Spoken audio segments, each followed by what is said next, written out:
Alors, je vais un tout petit peu revenir sur le I Ching et aborder ces notions de yin-yang au travers de la pensée du I Ching. Ensuite, on les verra brièvement justement au travers de la pensée du Tao Te Ching, mais on a déjà vu un tout petit peu puisque c'est quand je vous ai montré ce diagramme du Tai Chi Tu, hein. C'est ce qui caractérise vraiment cette pensée taoïste émergente. Mais pourquoi c'est intéressant d'un tout petit peu effleurer le I Ching? Le I Ching, c'est une grille de lecture du monde, comme je vous ai dit, hein. Et c'est une grille de lecture du monde au travers justement de ces notions binaires, de ce rythme binaire yin-yang. Okay. On va dire que si je le prends comme une grille de lecture au travers de ces deux éléments, ça serait assez simpliste, hein, yin et yang. Mais évidemment, il y a toute une palette de nuances, hein. C'est-à-dire que, vous le voyez bien, vous l'avez bien vu dans ce diagramme du Tai Chi, hein, il y en a un qui commence à croître, un des deux éléments, pour arriver à son apogée. Ce qui veut dire qu'entre sa naissance et son apogée, il y a toute une palette. Il y a toute une palette de nuances du yin-yang. Okay. Dans le I Ching, pour parler du yin-yang, on utilise des symboles très simples. Ces deux symboles-là. Un trait plein et un trait brisé. D'ailleurs, ça me fait réagir là spontanément parce que la base de l'écriture chinoise, la calligraphie, c'est le trait. Après, évidemment, les idéogrammes, ils ont tout un tas de formes, mais sa base, c'est le trait. Très important, hein. Ce qui me fait penser à un roman, hein, que les élèves, je demande à tous mes élèves de lire, qui est l'histoire d'une Française qui a été initiée à la calligraphie en Chine, je crois que c'était dans la fin des années 70, non? Et qui a donc suivi l'enseignement d'un maître, bref. Et tout ça pour dire que ce monsieur, il l'a fait bosser pendant des mois juste sur le trait. Et à chaque fois qu'elle bosse ce trait, il lui dit non, c'est pas ça que je veux. Il lui dit mais j'ai fait le trait, parce qu'elle est dans la technique. Puis c'est quelqu'un qui travaille les beaux-arts, donc elle a l'habilité, etc. Donc c'est pas un souci pour elle. Donc le trait, pour elle, d'apparence, il est parfait, mais il lui dit non, c'est pas ça, ton trait, il respire pas, il n'est pas vivant. Je veux que ton trait, il ressemble à, je sais plus ce qu'il lui dit, à un fémur de cheval, ou à un nuage, ou à des trucs.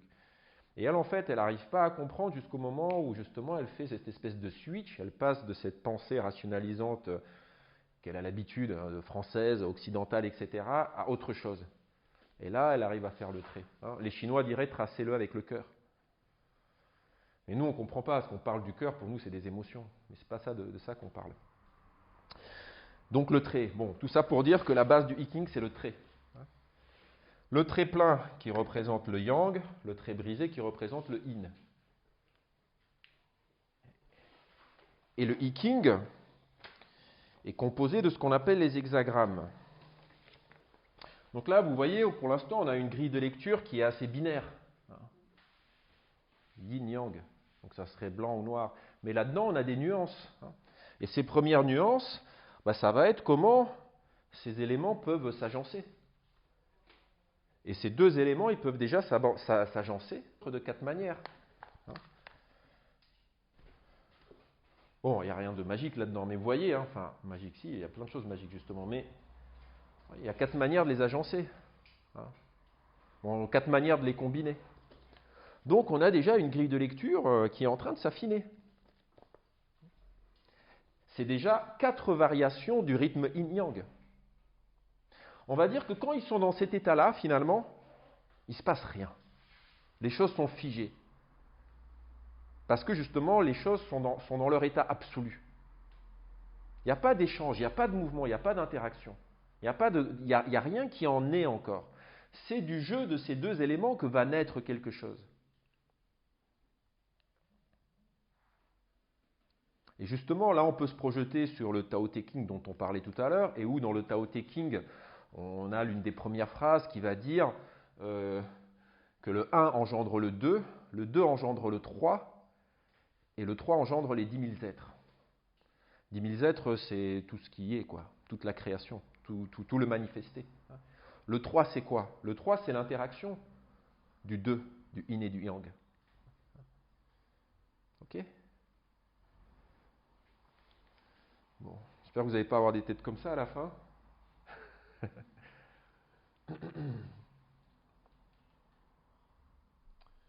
Alors j'essaie de me brider aussi un peu pour ne pas vous donner trop d'éléments parce que ça peut être assez violent finalement. Là, c'est vraiment une autre pensée.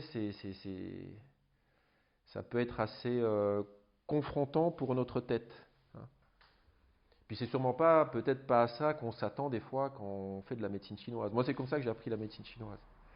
Mais c'est vrai que si vous faites dans beaucoup d'écoles, si vous appréhendez la médecine chinoise, yin-yang, c'est réglé en 2 minutes. Hein. Oui, le yin féminin, yang masculin. On va vous filer un tableau de classification. Hein. Soleil, yang, lune, yin, nuit, yin, jour, yang, nanana, et c'est réglé. Ouais, mais sauf que si on le prend comme ça, on part déjà du mauvais pied, quoi. Et j'allais dire un peu, quand on parle de pied, justement, c'est comme dans la danse. Hein. Moi, j'avais fait un tout petit peu de danse, j'avais essayé un peu de tango à une époque. Et ça m'avait beaucoup plu parce que ça m'avait fait penser aux arts martiaux chinois. Et finalement, la base, c'est les pas. Et la base du pas au tango, bah, c'est poids à droite, poids à gauche. Yin-yang. Alors après, autour, ça tournoie, ils font plein de trucs, c'est magnifique, c'est beau, et puis voilà, etc. Mais si t'as pas ça, t'as rien. Et quand on regarde des grands danseurs de tango, ben c'est ça avant tout, c'est cette relation à la terre et au ciel, puisqu'ils ont aussi une certaine corporalité, une certaine posture. Et puis entre le ciel et la terre, il se passe quelque chose. Et en général, ça tourne. C'est intéressant, hein. Pourtant on est dans du tango, un truc argentin, et voilà. Mais on revient toujours à des choses universelles. Donc tout ça pour vous dire que c'est essentiel, hein, les bases. Hein. J'avais travaillé aussi avec un maître d'arts martiaux, il m'avait fait travailler justement un protocole, c'est comme dans les massages, on a des protocoles, ce que les Japonais appellent les kata, donc c'est un enchaînement de mouvements, et les Chinois appellent ça un tao-lu, tao, le chemin, lu, c'est la route, c'est des tao-lu, c'est des chemins qui vous emmènent quelque part donc. Le but de ce chemin, c'est pas d'apprendre bêtement des mouvements qui s'enchaînent, pour que ça soit joli, non, c'est que ça vous emmène quelque part. Et là, pareil, comment il s'appelait déjà? Ah, je me souviens plus du nom de ce Taolu que j'avais appris, mais grosso modo, c'était, si on le traduisait, c'était l'entraînement au pas de base. Ça pour vous dire que ces fondements, ils peuvent sembler anodins, ils peuvent sembler des fois hors sujet, mais ils vous permettent finalement avec le temps de construire des bases extrêmement solides. Et ce qu'il y a, c'est que ça fonctionne un peu à rebours aussi. C'est-à-dire qu'il y a tout un tas de choses que vous pouvez pratiquer, que vous pouvez écouter, même pas comprendre. Hein. Moi, je veux dire, il y a tout un tas de trucs qu'on m'a raconté au début, ou qu'on m'a dit de faire, ou qu'on m'a lancé comme ça. Vous ne comprenez rien. Hein. Ou alors tu comprends, mais bon, en fait, tu comprends. C'est comme quand tu lis un livre. Tu lis un livre, des fois, puis, ouais, ça te parle, tu le relis 2 ans après, tu dis, ah ouais, c'était ça qu'il voulait dire. Des trucs comme ça qui viennent plus tard. D'un seul coup, tu es en train de faire quelque chose, tu es en train de poser une aiguille, et là, il se passe un truc qui fait clac, clac, clac, qui fait ah. Et là, tu comprends. Et là, tu ne poses pas l'aiguille pareil. Et là, il ne se passe pas la même chose. Et c'est ça qui fait que l'acupuncture marche ou ne marche pas, par exemple. C'est ça qui fait que quand vous allez chez les acupuncteurs, 99% des acupuncteurs font de la pose d'aiguille. Bon, 99, j'exagère. Mais la majorité des acupuncteurs font de la pose d'aiguille. Parmi ceux qui font de la pose d'aiguille, il y en a déjà, ils ne mettent pas les aiguilles au bon endroit. Il y en a d'autres, ils les mettent aux bons endroits, mais pas au bon moment. Et il y en a plein qui appréhendent la chose comme quelque chose de figé. Tu n'appréhendes pas l'acupuncture pareil quand tu es dans cette notion de rythme et de mouvement que quand tu l'appréhendes d'une manière scolastique et figée. Ok, telle pathologie, tel truc, tel machin, je vais piquer tel point. Ou alors tu appréhendes ton truc en mouvement. Tu n'appréhendes pas pareil un chi qui est immobile qu'un chi qui bouge. Si le truc il bouge, il faut l'attraper à un moment. Enfin, il y a tout un tas de trucs. C'est pour ça qu'il y a très très peu de gens qui font de l'acupuncture extrêmement efficace. Il y en a qui en font, ça marche, ils mettent l'aiguille au bon endroit, il se passe déjà quelque chose. Il y en a qui font le bon diagnostic avec, c'est sûr, il se passe quelque chose. Mais il y en a qui savent danser avec le chi, et là, c'est pas pareil. C'est pour ça qu'en Chine, quand vous allez chez un un maître acupuncteur, ça peut aller très vite. Hein. On s'assoit, il met l'aiguille, clac, clac, il met une autre aiguille, clac, clac, il met une autre aiguille, clac, clac, clac, clac. 2 minutes après, il enlève, merci, suivant. Puis vous revenez plus tard hein, pour continuer la séance. Ici, en général, quand on va à l'acupuncture, c'est tu t'installes, tu t'allonges, on te met des aiguilles et puis on te laisse macérer 30 minutes. C'est pas la même chose. Donc, voilà. Donc ça, c'est ce qu'on appelle les quatre symboles. Hein. Donc vous voyez déjà, il y a une interaction. Mais de ce 2 peut naître un 3. Donc on peut encore nuancer ça. On peut encore nuancer. Et donc, si maintenant on combine, alors bon, je vous le mets, mais pareil, c'est pas la peine de le noter, c'est juste pour le fun. Maintenant, si je combine ce yin-yang par 3, ça va donner naissance à ce qu'on appelle les trigrammes. Je ne sais pas si je vous les mets. Bon, je vous les mets. Je vous les mettre en grand.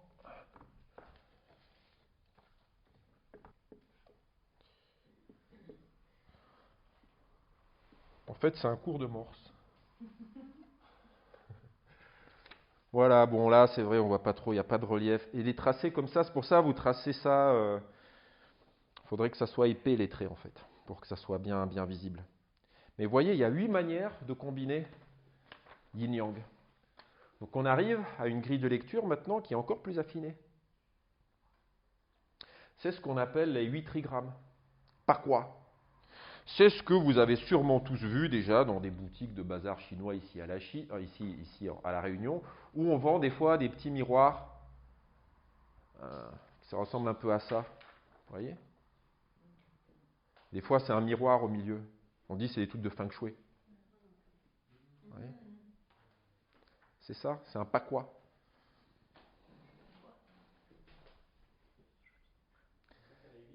Là, il y a les 8. Mais finalement, c'est la même chose que le diagramme du tai chi que je vous ai montré. Hein. Ces 4 figures qu'il y avait tout à l'heure, ou ces 8 figures, je pourrais très bien les placer sur le diagramme du tai chi. Vous voyez l'idée? Je ne l'ai pas repris tout à l'heure, mais tout à l'heure, quand je vous ai mis les 4 figures, vous avez vu qu'il y avait une figure, c'était 2 traits yang. Ça voulait dire que c'était le yang absolu. Il y avait une autre figure, c'était 2 traits yin. Ça voulait dire que c'était le yin absolu. Et il y avait une des figures, c'était un yang, un yin, un yin, un yang. Et c'est exactement ce que vous avez dans le diagramme du tai chi. C'est le yang avec... voilà. Avec... le yin, c'est le noir. Hein. Le yang, c'est le blanc. Au moins, vous le savez quand vous regardez ce diagramme. Hein. Nous, on aurait des fois peut-être tendance à faire l'inverse. Mais le noir, ça représente le yin, le blanc, ça représente le yang. Vous pouvez vous dire l'obscurité et la lumière. Voilà. Le yin, ça peut être rapproché à ce qui n'est pas manifesté, à l'intériorité. C'est pour ça qu'on dit souvent c'est le féminin. C'est ce qui est réceptif, c'est la matrice. Ah ouais, il est précis le tien.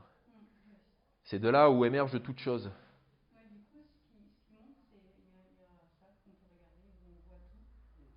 Ouais, tu pourras le faire passer après. Et donc, évidemment, il y a un peu de l'un dans l'autre. Hein. Et on pourrait très bien placer aussi ces 8 figures-là, et du coup, on les placerait d'une manière progressive, avec un espèce de cycle. Hein. Vous pouvez vous dire, c'est comme le cycle de la Lune, quoi, hein, qui croît, qui décroît, quoi. Voilà. Et on pourrait le découper en 8 phases. Quand tu parlais d'hexagrammes, c'était avec les 2 symboles? On y arrive. Donc ça, c'est les trigrammes. Pour l'instant, on est au trigramme. Les hexagrammes, on va y arriver. Hexagramme, c'est 6. Ah. Oui, alors, quand on a juste le yin, le yang, on appelle ça les 2 principes. Et quand ils sont 4, on appelle ça les 4 emblèmes. Bon, mais c'est que des appellations. Hein. Tu mets 4 symboles, 4 figures, tu mets ce que tu veux, quoi. Hein. Bref, les 2 principes, les 4 emblèmes, les 8 trigrammes. Mais justement, on est allé encore plus loin dans ce découpage, dans cette grille de lecture, hein, dans ces nuances et dans ces différentes variations et manifestations du jeu de yin-yang. Et pour arriver à une combinaison encore plus grande, c'est qu'ensuite on s'est mis à combiner les trigrammes entre eux.